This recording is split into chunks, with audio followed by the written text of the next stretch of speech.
Hello there. My name is Kemi Tony Akinwumi, and I'd like to welcome you to another series on making marriage work. And on this episode, we'll be taking another question from you, our online audience.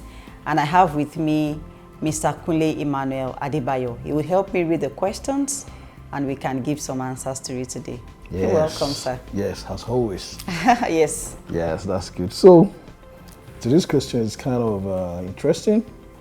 So this is somebody saying that is oral sex a sin in marriage? And I used to enjoy sex and oral sex with my ex. I got married 5 years now and can't find fulfillment in sexuality with my wife because she has continuously refused my request to oral sex because of her spiritual beliefs. This has affected me greatly because I want more with our sexual life. Right. Okay, thank you for that question. So the young man, so the first thing is oral sex a sin? People would have different opinions and views about what oral sex is. Yes, I was going to say that. Yes, not everybody is open to oral sex or certain sexual activities, even though it has to do with still in the institution of marriage. Some would have a bit of restriction to it. So, but for the young man who is comparing his sexual relationship with the ex, which means that the sexual fulfillment he had with his ex seems greater than what he is currently experiencing in his marriage. And truly, it shouldn't be so. Because one would think that you should be having a great time sexually with your spouse in your marriage. But oral sex, the first thing I want to also find out is what your wife thinks about oral sex. For some, it could be for their spiritual, beliefs that is a sin, it's ungodly, it's demonic, and for some it could just be an issue with hygiene. Because for oral sex, it takes you being clean to want to engage in such acts with your partner. Yeah. So for some, it could be for hygiene, issues. For some, it could just be that it's not something that is just pure to them. They would rather do any other sexual, activity with their partner, but not oral. So right now, the dilemma of this man is, in my current relationship, I want to engage in oral sex with my wife, but she's not agreeing to it. So one would first of all want to ask, what were the discussions you had prior to the marriage? Did you talk extensively about your sexual experiences, your sexual, openness, your sexual exploitation, your sexual expectations and desires? Sometimes people talk about those things, maybe not extensively. Or sometimes people don't even talk about sex during relationship for some people. And for some, they talk about it and then they get into marriage and it's something else. But currently, if your wife does not agree to oral sex, there is pretty much nothing you can do because you can't force her. She needs to understand that it is something she's comfortable doing. Because if you force her to practice any sexual activity she is not willingly practicing, you are going to be tilting towards abusing her. Because that could be termed as sexual abuse if you force anyone to do what they do not want to do.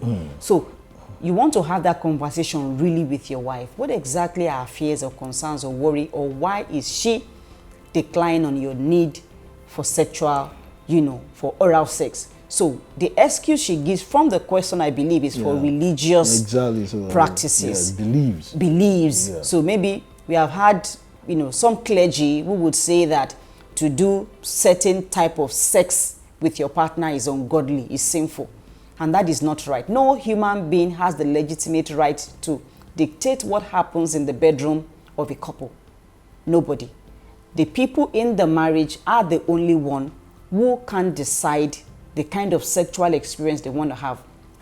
If the two people say that we don't want sex practice A, then that is fine. Not an external person, not a clergy or So, but then sit with your partner, let her understand this is a need that you have.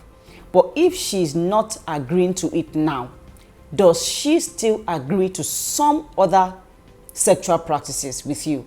So that's going to be your focus of enjoyment currently.